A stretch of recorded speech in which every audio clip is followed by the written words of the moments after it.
Hi friends, ఇంకా మేము ఇప్పుడైతే రమణేశ్వరంకి వచ్చినాం. మత్స్యగిరి నరసింహస్వామి.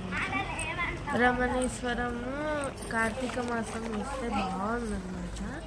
కాకపోతే ఒక్కరికి 100 రూపీస్ ఎంట్రీ టికెట్.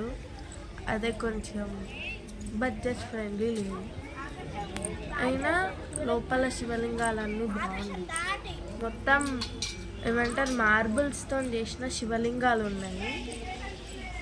మీరైతే మార్నింగ్ టైమ్స్లలో విజిట్ చేస్తే బాగుంటుంది. నైట్ టైం అయితే కొన్ని చోట్లలో లైట్స్ లేవు, అదే ఇబ్బంది అయిపోయింది. కానీ అక్కడ అమ్మవార్లు, డిఫరెంట్ టైప్స్ ఆఫ్ అమ్మవార్లు, అసలు నేను ఇప్పటివరకు చూడని అమ్మవార్లు కూడా కనిపించారు.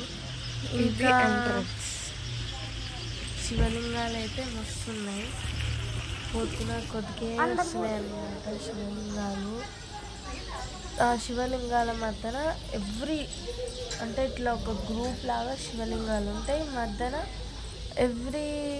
శివలింగాల మధ్యన సాయిబాబా అట్లా ఉన్నాయన్నమాట.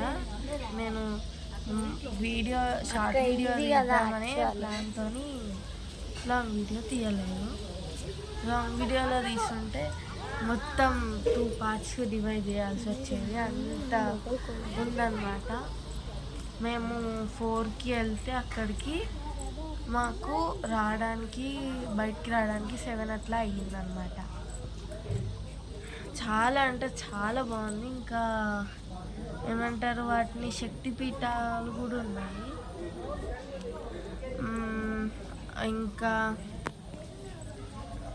ఇప్పుడు ఇంకా ఏమంటారు, అక్కడ ఇంకా గోల్డెన్ శివలింగము, గ్లాస్ శివలింగము, మార్బుల్ శివలింగము, ఒక పెద్ద శివలింగం, అది ఫేమస్ ఆ గుడిలా. అది ఉండే అంట. మేము వచ్చే ఒక 2-3 డేస్ ముందే అది నిమజ్జనం చేసిరంట. ఎందుకంటే అది ప్లాస్టర్ ఆఫ్ ప్యారిస్తో చేసిరంట. సో అది నిమజ్జనం చేసిరు. అంటే రెయినీ సీజన్లో ఉండదు కాబట్టి నిమజ్జనం చేసేసిరంట. ఇంకా ఈవినింగ్ టైమ్స్లో వెళ్ళకండి, ఎందుకంటే చీకటిగా ఉంటుంది, కనిపించదు. బంగారు శివలింగం అయితే సూపర్ ఉంది. ఇంకొక వీడియోలో మళ్ళీ కలిసినాం. అప్పటి వరకు బాయ్.